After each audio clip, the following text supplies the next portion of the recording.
Hey everyone, this is Lomi, and fall is upon us. Quite suddenly where I live. It was 85 degrees at night when I went to bed and 40 when I woke up. It's a perfect time of year for fuzzy boots. I made this pattern last night, tried to sew the first one by hand, and immediately managed to somehow hurt my wrist, so the hand stitching turned out awful. I'll be making the next one by machine, and I'll fix up the first one later. First off, we'll take the front piece and the toe piece and fit the curved bottom edge of the front to the curved inner edge of the toe, with the wrong sides together. You can do right sides together if you really want, but then you won't have the cute fluff showing at the seams. I line this up the best I can and then carefully sew the front and toe pieces together. I'm using Sherpa suede for this, which is a soft knit on one side and warm fluff on the other, but if you can't find it, you can also use fleece or felt. As always, the pattern is up on my site. This one is for 65cm girls, but I'll be adding mini and USD sizes later. The pattern includes a 1/4 inch seam allowance.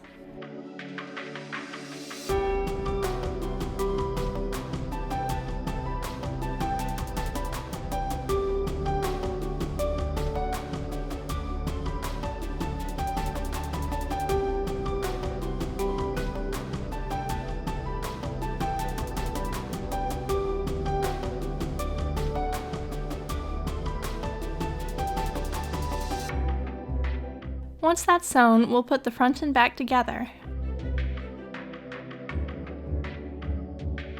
I have misplaced my pins. Where did those go? So the front and back go wrong sides together as well and get pinned at the sides. There will be a fluffy seam across the front of the ankle this way.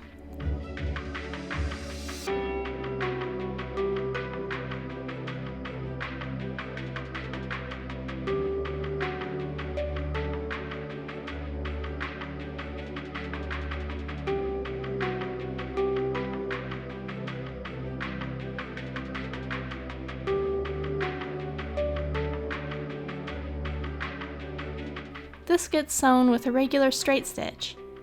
At the bottom where the sole will go, there's no need to backstitch, but that top edge will stay raw, so you'll want to backstitch or knot your thread there to make sure it won't pull apart.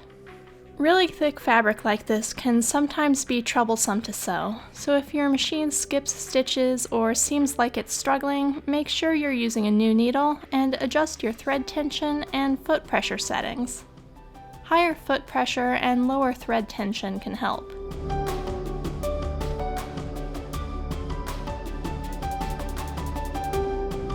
Now the upper is finished, so we'll want to trim threads and then put the inner sole into the bottom of the boot. Just like the upper, this goes in with wrong sides together. I find it easier to pin from the bottom but sew from the top, because that gives you more room to work. However, it means you can't easily remove the pins as you get to them, so you have to sew over the top. So it's a good idea to go very slowly and keep a close eye on where your needle is going, so you don't hit any pins.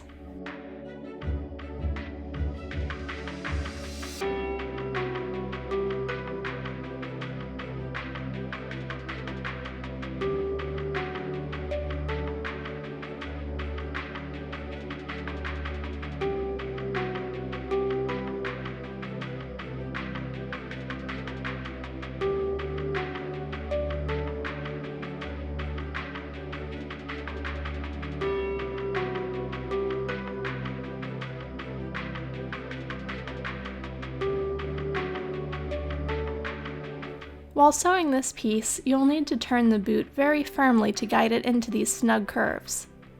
As long as you catch the fabric on both sides, it doesn't really matter if it's ugly on the bottom. Mine kind of is. You won't really see the bottom, especially if you finish this with an outer sole.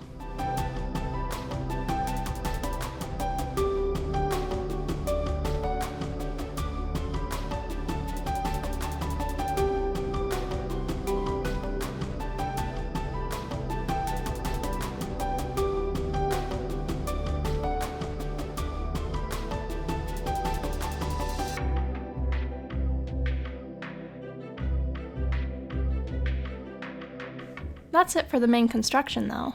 The boot's mostly finished. I trim those last few threads. If you prefer, you can trim down the fluff a little bit too, but I like it this way. It reminds me of fluffy little rabbit feet.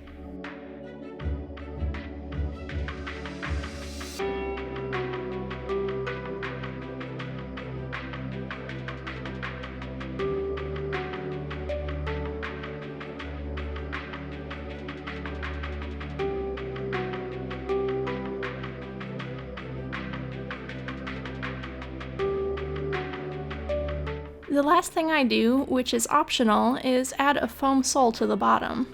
This is cut using the same sole piece as what's used for the main boot.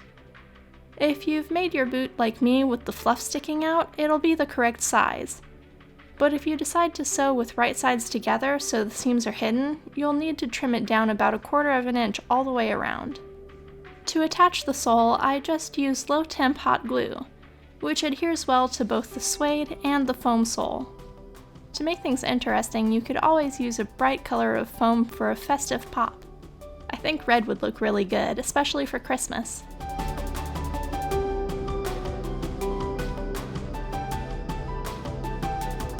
Now the boots are done. I think the one I did on machine turned out a lot better and has a lot more fluff showing, so I'll definitely have to rework the one I did by hand to get them to match. That's all for today though. Thanks for watching. Bye.